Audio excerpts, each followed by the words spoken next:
오늘 우리에게 주시는 하나님의 말씀은 마태복음 9장 14절에서 17절 말씀, 우리 한 절씩 교독하신 후에 마지막 절을 함께 읽도록 하겠습니다. 그때 요한의 제자들이 예수께 나와 이르되 우리와 바리새인들은 금식하는데 어찌하여 당신의 제자들은 금식하지 아니하나이까? 혼인집 신랑들이 신랑과 함께 있을 동안에 슬퍼할 수 있느냐? 그러나 신랑을 빼앗길 날에 이르리니 그때에는 금식할 것이니라. 생배 조각을 낡은 옷에 붙이는 자가 없나니 이는 기운 것이 그 옷을 당기어 헤어짐이 더하게 됨이요. 함께 읽겠습니다.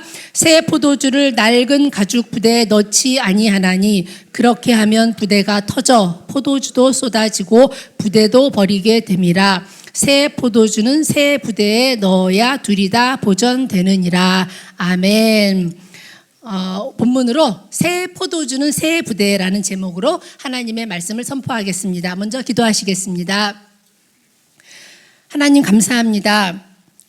허물과 죄로 죽었던 우리 인생을 불쌍히 여기셔서 예수님을 보내주시고 십자가에 달려 우리의 모든 죄와 허물을 도말하여 주시고 우리에게 자유 주시고 새 생명을 주신 하나님, 이 시간 주신 새 생명으로 하나님의 존전에 올라왔습니다.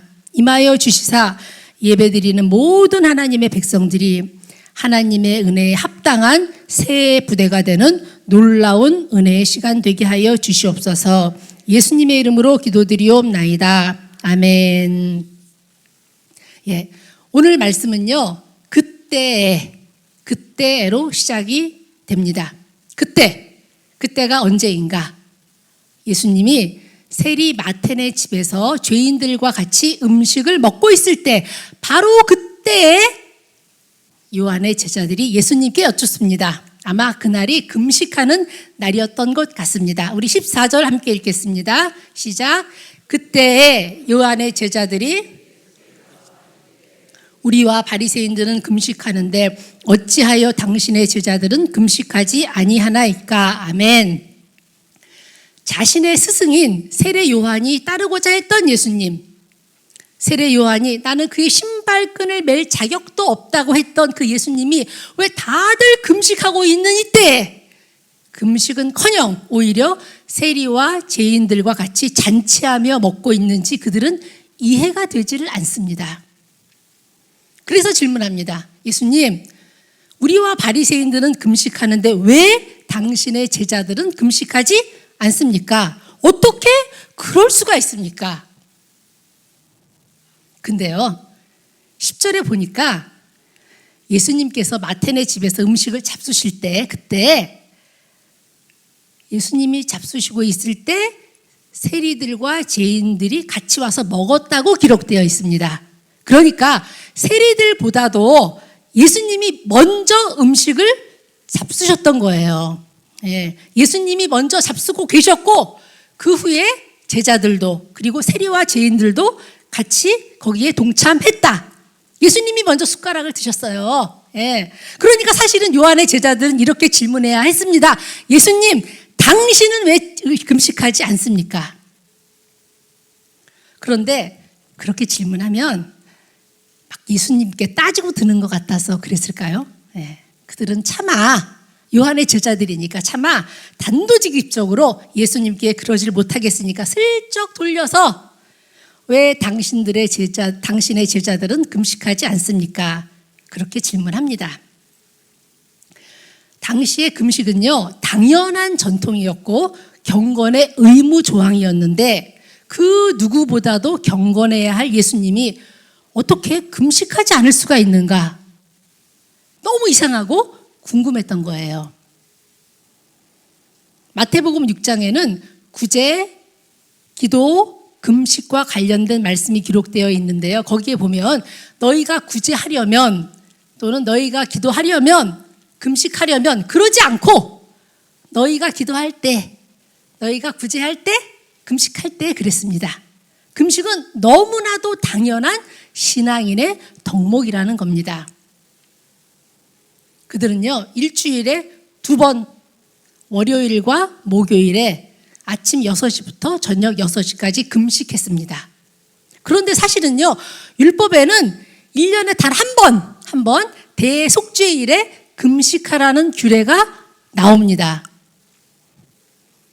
그래서 유대 나라 사람들은요, 하나님께서 나의 모든 죄를 다 용서해 주신 것을 기념하고 또 그 은혜에 감사하면서 다시 한번 자기의 죄를 고백하는 의미에서 1년에 한 번 대속죄일에 금식을 했습니다.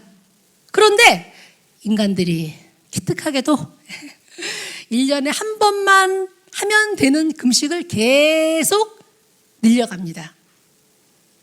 스가랴서를 보면은요, 이스라엘이 성역으로 4월과 5월 그리고 7월과 10월에 각각 어떤 날을 정해서 금식을 해왔다고 기록하고 있습니다. 근데 그건 하나님이 시키신 게 아니었어요.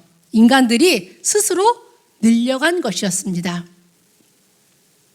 그렇게 금식하는 날을 계속 늘려가다가 바리새인과 서기관들을 비롯한 유대인들, 심지어 구약의 마지막 선지자인 세례 요한의 제자들까지도 일주일에 2번씩 금식을 한 겁니다. 그런데 그러면 도대체 왜 그들은요, 금식 힘들잖아요. 그 힘든 금식을 왜 계속 늘려갔을까요? 왜냐하면 하나님을 감동시키려고. 하나님은 1년에 한 번만 하라고 하셨는데 그걸 매주 2번, 그러니까 1년에 100번 이상을 금식하면서 그렇게 자기를 괴롭히면서 하나님을 감동시키려고 했던 겁니다. 문제는 그들이 금식을 하면서 더욱 하나님만 바라본 게 아니라 그거로 해서 자기들의 경건함을 자랑하고 또 우리는 이방인들과도 다르다, 죄인들과도 다르다, 차별성을 드러내고 우월감을 가졌다는 거. 나는 너희들과 다르다. 그게 문제였습니다. 물론 세례 요한의 제자들은 바리새인들이나 서기관들과는 좀 다른 의미로 금식을 했을 거예요. 왜냐하면 그들은 세례 요한에게서 오실 메시아에 관해서 들었기 때문입니다. 그러나 그럼에도 불구하고 그들은 하나님의 아들 메시아를 맞아들이기 위해서는 금식이라는 경건한 행위를 반드시 해야 한다. 그렇게 생각했고, 그래서 그들도 일주일에 2번씩 꼬박꼬박 금식을 하고 있었던 겁니다. 그런데 예수님과 제자들이 오늘이 금식하는 날인데 금식은커녕 잔치를 하며 즐기고 있었으니 그게 너무나도 이상해서 질문했던 거예요.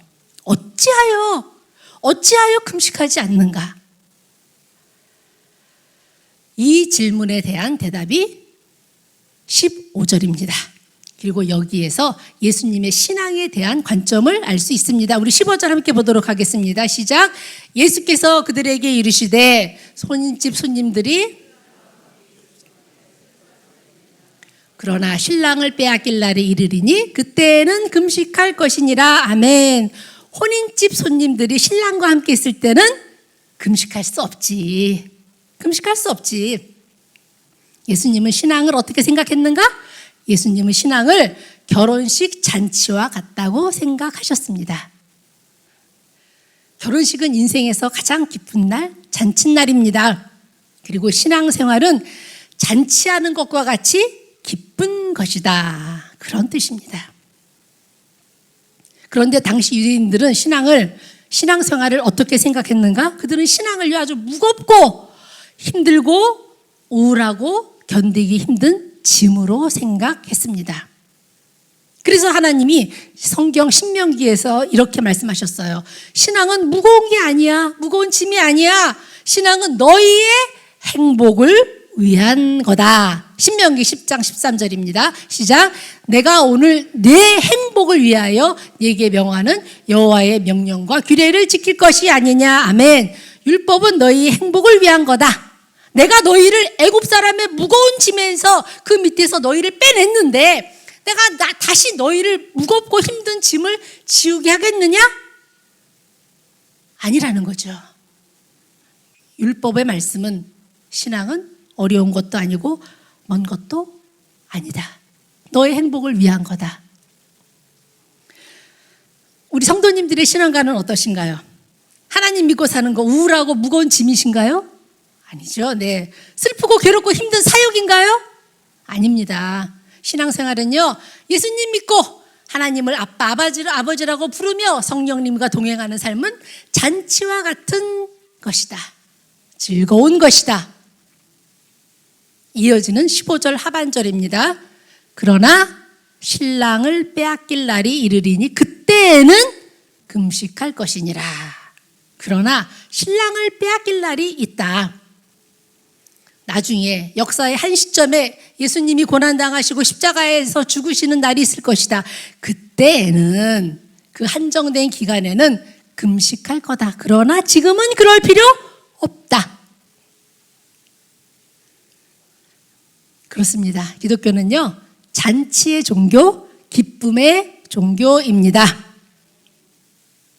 죽음까지도 기뻐할 수 있어요. 왜냐? 죽음 후에 부활이 있으니까. 이런 말이 있습니다. 유교는 제사집과 같고, 불교는 초상집과 같고, 기독교는 잔치집과 같다. 진정한 그리스도인이라면 신앙생활에 감사와 기쁨과 행복이 있어야 한다. 마음에 잔치하는 마음이 있어야 한다. 왜요? 왜요? 예수님이 신랑이니까. 예수님이 내 신랑인데 뭐가 문제겠습니까? 근데요, 이건 당시에는 정말 혁명적인 발상의 전환이었어요. 아니, 이건 인간에게서 나올 수 있는 게 아니에요. 인간에게서. 신이, 메시아가 나의 신랑이라니요? 내가 그리스도의 메시아의 신부라니요? 하나님이 나의 좋으신 아빠, 아버지시라니요? 이어지는 16절과 17절은 그래서 예수님이 계속 말씀하십니다. 이렇게 새로운, 혁명적인, 완전히 새로운 복음을 받아들이기 위해서는, 바른 신앙인이 되기 위해서는 어떤 자세를 가져야 하는가? 내가 새로워져야 된다는 거예요. 내가 완전히 새로워져야 한다. 그러면서 두 가지 비유를 들어서 설명하십니다. 먼저 16절 보도록 하겠습니다. 시작. 생배 조각을 낡은 옷에 붙이는 자가 없나니 이는 기운 것이 그 옷을 당기어 헤어짐이 더하게 됨이요. 아멘. 요새 옷들은 옷을 만들기 전에 옷감을 여러 번 빨기 때문에 줄어드는 일이 거의 없습니다. 그런데 얼마 전까지만 해도, 제가 어렸을 때만 해도요, 새 옷을 빨고 나면요 많이 줄어들었어요. 네, 여기서 생배 조각이라는 것은 아직 줄어들지 않은 새 옷감을 말합니다. 이 생배 조각을 이미 여러 번 세탁해서 이미 줄어들 대로 다 줄어든 그런 낡은 옷에 붙이는 자가 없다. 예, 그렇게 하면 생배 조각이 빨면은 줄어들면서 낡은 옷을 당겨서 그 낡은 옷을 찢어서 더 이상 입을 수가 없게 된다. 낡은 옷에 생배 조각을 붙이면 안 된다는 말입니다. 이어서 17절은 말합니다. 새 포도주는 새 부대에 넣어야 한다. 우리 17절 함께 읽겠습니다. 시작. 새 포도주를 낡은 가죽 부대에 넣지 아니하나니 그렇게 하면 부대가 터져 포도주도 쏟아지고 부대도 버리게 됨이라. 새 포도주는 새 부대에 넣어야 둘이 다 보존되느니라. 포도주를 담고 보관할 때 당시에는 병이 없었잖아요. 병. 그래서 염소를 잡아요. 염소를 잡아서 먼저 목을 자르고, 그리고 네 다리를 자르고 꼬리도 잘라요. 그리고 네 다리하고 꼬리를 자른 다음에 그걸 꽁꽁 묶어요. 그리고 아까 자른 목을 통해서 그 안에 있는 내장 같은 걸 다 꺼내요. 그리고 깨끗하게 한 후에 그 안에다가 포도주를 넣었어요. 이게 가죽 부대예요. 이때 주의할 거는 새 포도주를 낡은 염소 가죽 부대에 넣으면 안 된다. 안 된다. 왜냐하면 새 포도주는 발효를 하거든요. 발효가 되면서 부풀어 오라요. 부풀어 오르면 이 가죽 부대가 그 압력을 견디지 못하는 거예요. 그 가죽 부대의 압력을 막 가하는데 낡은 가죽은 탄력성이 없어져서 그 압력을 견디지 못하고 터져버린다. 그러니까 새 포도주를 담글 때는 싱싱한 새로 잡은 염소의 가죽 부대에다 넣어야 한다. 그러면 그 부대는 탄력성이 있으니까 발효가 돼서 좀 늘어나도, 발효가 돼서 팽창이 해도 가죽도 똑같이 늘어나면서 포도주를 유지한다. 새 포도주는 새 부대에 넣어야 포도주도 가죽 부대도 둘 다 보존되느니라. 아멘. 예. 여기서 새 포도주는 예수님의 새로운 가르침, 복음을 뜻합니다. 그리고 가죽 부대는 그 가르침을 받아들이는, 수용하는 우리의 마음가짐, 가치관, 자세와 태도를 말합니다. 한 번 더 말씀드리겠습니다. 여기서 새 포도주는 예수님의 새로운 가르침, 복음을 뜻하고 가죽 부대는 그 가르침을 받아들이는, 수용하는 우리의 마음가짐, 가치관, 자세를 말합니다. 그러니까 예수님의 가르침을 담으려면 이제는요, 우리가 달라져야 한다는 거예요. 달라지되 완전히 새롭게 달라져야 한다. 여기서 새 포도주 그리고 새 부대할 때 새롭다, 이 새롭다는 뜻은요, 예를 들면 쓰던 물건을 다 써서 쉽게 말해서 주방에서 이제 간장을 써야 하는데 간장을 다 써서 가게에 가서 새 것을 사다가 갖다 놓는 거, 그런 의미가 아니에요.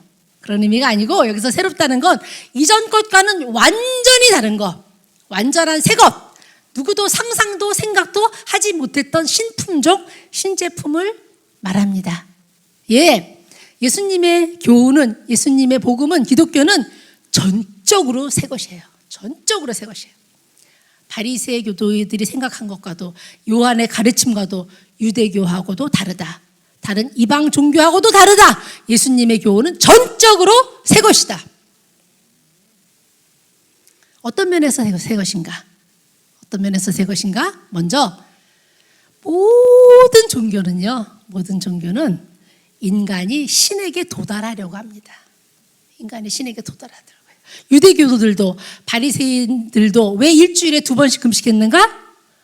하나님 앞에 자신의 공로를 내세우기 위해서, 하나님께 도달하려고. 인간이 신께 도달하려고 하는 대표적인 종교가 불교입니다. 진리에 도달하기 위해서 수행하고 고행하고 용맹정진, 득도하고자 합니다. 자기가 구원의 주체입니다. 우리 속담에도 있죠. 지성이면 감천이다. 정성이 지극하면 하늘도 감동한다. 내가 정성을 들여서 하나님을, 하늘을 움직이고야 말겠다. 모든 종교가 그래요. 인간에게서 나오는 모든 것들이. 그러나 기독교의 하나님은 인간에게 내려오신 하나님이십니다. 하나님이 인간을 찾아오셨어요. 아들을 주셨어요. 그리고 그 아들을 믿는 자에게 하나님의 자녀가 되는 권세를 주셨어요. 자격 없는 자에게 찾아오셔서 하나님의 자녀라고 하는 놀라운 자리에 앉게 해 주셨습니다. 지금 예수님이 누구랑 있냐면요, 세리들과 죄인들과 같이 앉아서 식사하고 계십니다. 그들을 가족으로 맞아주신 거예요. 가족으로. 이게 하나님이 죄인인 우리에게 행하신 일입니다. 이게 첫 번째 기독교의 특징입니다. 전적으로 새 것입니다. 그래서요, 중요한 거는 하나님을 향한 우리의 태도와 자세입니다. 태도와 자세. 이 복음을 담으려면 우리의 태도와 자세가 완전히 새로워져야 한다는 말입니다. 어느 유명한 사회학자가 인생의 성공 요인을 몇 가지 말했는데, IQ도 중요하다, 정보도 중요하다, 기술도 중요하다, 다 중요하죠. 그런데 성공의 93%가, 왜 또 93인지는 모르겠어요. 93%가 자세와 태도에 달려 있더라, 그러더라고요. 우리 인생에서 자세와 태도가 정말 중요하다는 거죠. 그런데요, 전능하신 하나님 앞에서는 자세 그 자체로 충분합니다.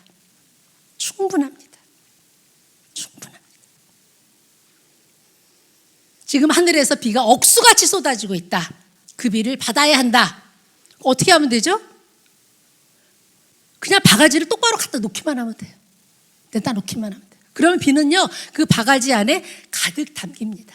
넘치게 담깁니다. 반면에 바가지를 엎어놓으면 어떻게 돼요? 비가 엎어놓으면요, 비가 아무리 많이 내려도 바가지에는 물이 한 방울도 담기지 않습니다. 비가 하늘에서 내려오듯이 하나님의 은혜는 위에서 아래로, 하늘에서 우리에게로 내려옵니다. 그래서 우리가 하나님 앞에 자세만 똑바로 해도 그 은혜는 차고 넘치도록 담깁니다. 반면에 하나님이 우리에게 은혜를 쏟아 부어주고 싶으셔도요, 우리가 마음 바가지를 엎어놓으면은요, 하나님의 은혜가 담길 수가 없어요. 그건 하나님도 어떻게 하실 수가 없습니다. 하나님이 우리에게 원하시는 건 우리의 태도와 자세입니다. 우리의 마음입니다. 우리의 마음을 원하시는 하나님 앞에 온전한 마음 드리기 원합니다. 예배에 집중하십시오. 아기 새가 어미 새의 입을 향해서 입을 있는 대로 크게 벌려서 먹이를 받아 먹듯이 하나님의 말씀을 그런 자세로 받으시길 바랍니다. 오직 하나님께 집중하십시오. 홍해 앞에서 두려워 떨고 있던 이스라엘에게 하나님이 말씀하셨죠. 너희는 가만히 서서 여호와께서 오늘 너희를 위하여 행하시는 구원을 보라. 아멘. 가만히 서서 하나님께 집중하시기 바랍니다. 그리고요, 이제 그 하나님 앞에서 우리도 이웃을 바라보는 시각을 바꿔야 합니다. 이웃을 새로운 시각과 관점으로 바라보아야 합니다. 그렇게 됩니다. 제가 신학교 다닐 때 큰 교회를 섬기던 동료 전도사님이 이런 말을 하더라고요. 그 교회 목사님이 아주 유명하신 분인데 사역자들에게 아주 엄하셨고, 너 이제 나오지 마. 그럼 그날 끝이었대요. 그리고 남자 사역자들이 막 발로 차기도 했대요. 그렇게 담임 목사님에 대해서 막 이런저런 무시무시한 얘기를 하더니만 마지막으로 한마디를 합니다. 제가 잊혀지질 않습니다. 그런데 하나님은 장점만 보시는 것 같아. 우린 단점만 보잖아요. 단점이 너무 크게 다가오잖아요. 상대에게 10가지 장점이 있어도 한 가지 단점 때문에 내가 힘듭니다. 저와 우리 성도님들, 이제 우리의 시각을 바꿔야 합니다. 우리의 수많은 단점을 보며 지적하고 정죄하며 버리지 않으시고 우리의 장점만 보시는 하나님 앞에서, 그 하나님 앞에서 우리도 그 사람의 장점만 보기 원합니다. 하나님, 내 눈을 가려주시옵소서. 보일지라도 장점이 더 크게 보이게 하여 주시옵소서. 저는 어느 분 얘기가 주변 사람들이 정말 하나같이 다 못마땅했대요. 다 못마땅했대요. 이 사람은 이래서 못마땅하고 저 사람은 저래서 못마땅했는데 어느 날 갑자기 눈이 확 떠지더래요. 확 밝아지면서 세상에 순간적으로 순식간에 생각이 확 바뀌더라는 거예요. 그래, 이 사람은 그렇게 덜렁대고 실수도 많지만 늘 사람들에게 친절하네? 보이더라는 거예요. 그러면서 주변 사람들을 다시 보게 되더라. 그렇게 시선이 바뀌고 관점이 바뀌니까 하나같이 모두 귀한 은사들이 다 있더라. 성경에 보면 바리새인들과 서기관들, 유대교의 관리들은요, 예수님을 바라볼 때 늘 죽일 구실을 찾으려고, 어떻게 죽일까? 기회를 엿보면서 찬찬히 세밀하게 바라봅니다. 바로 나의 모습은 아닌지 돌아봐야 하겠습니다. 나를 은사의 시각으로 바라보시는 하나님, 나의 장점만 보시면서 사랑하시는 하나님, 나를 귀하게 여기시는 하나님 앞에서 나도 이제 이웃의 장점만 보겠습니다. 그를 은사의 시각으로 바라보며 귀하게 대하겠습니다. 아멘입니다.